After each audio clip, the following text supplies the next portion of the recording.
Welcome back, everyone. And this is part 4 of Emotional Intelligence series. So if you remember, 85 to 90% of your success as a leader or even as a human being is actually attributed to your EQ or emotional intelligence and not to your IQ. So having said that, and that is proven from research by Dr. Daniel Goleman, I would love to take you through his model outlining the 4 skill areas that you could work on and develop to become an emotionally intelligent human and leader. So let me take you through the model. So as you can see, it looks like a pyramid. And this model was published in Dr. Goleman's book, Emotional Intelligence, in 1995. Now, if we go back to the iceberg model, we're all familiar with Titanic, right? So what you see on the tip, on top of the water level, is actually 20% only of the human capability. And that's our established skills and competencies, visible, seen and demonstrated capabilities. However, what lies under the surface, which is 80%, is actually our drivers. And it has to do more with our EQ and not IQ. So let's see what the 80% is made up from.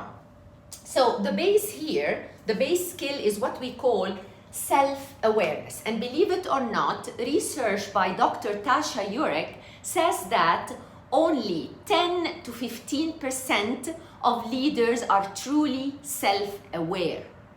Imagine. So we are, majority of us, average human beings are delusional. Now, I don't want to say that we're delusional, but we're not truly self-aware. So what is self-awareness about? It's about true capability of self-assessment, is being aware of our own emotions and what is present emotionally and psychologically within us.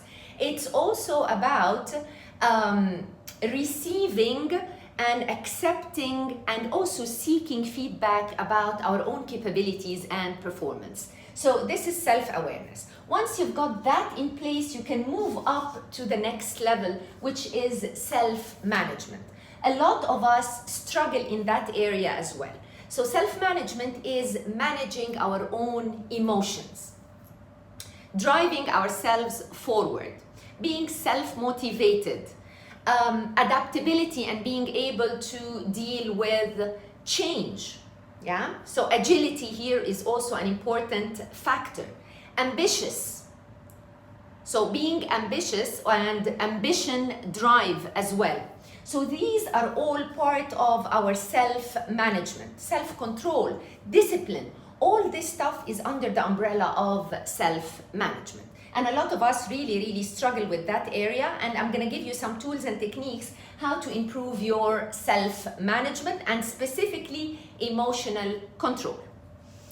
If you've got that in place, then you can move on to the next level here on the model, which is social awareness. Social awareness has to do with empathy, so being able to understand the other emotion.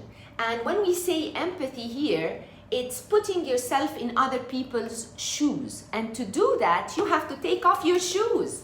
You can't try on different shoes if you have your own shoes. And that's a metaphor for your set of behaviors, your values, the glasses and filters that are your own and you look through. You have to take those off so you can be truly empathic, right? So that's part of social awareness. Other parts are organizational awareness, so the community you're in, as well as having service orientation, being part of that community and having the passion to serve and to contribute. So that's all social awareness. And then finally, if you've got that in place, you can move on to relationship management. So what is relationship management? Relationship management has to do with collaboration, influence, motivating others, inspiring others, being a change catalyst. So what does that mean, change catalyst? It means to lead change. So proactivity here, but on an organizational level, okay? Within the community or the team environment that you are in.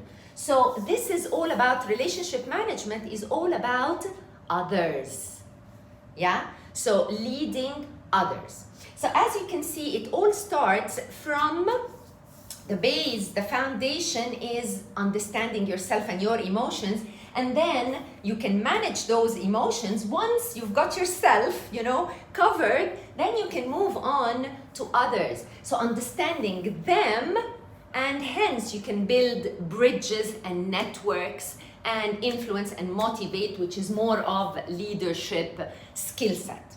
So that's how the model looks like, and I'm gonna focus on this specific part now, self-management. How could we control our emotions? And as you know, emotion is energy in motion. So we have a range, an array of emotions that kind of, bubble inside us all the time. So how can we be in control? So stay tuned. I'm going to take you now through some tools and techniques to improve your self-management.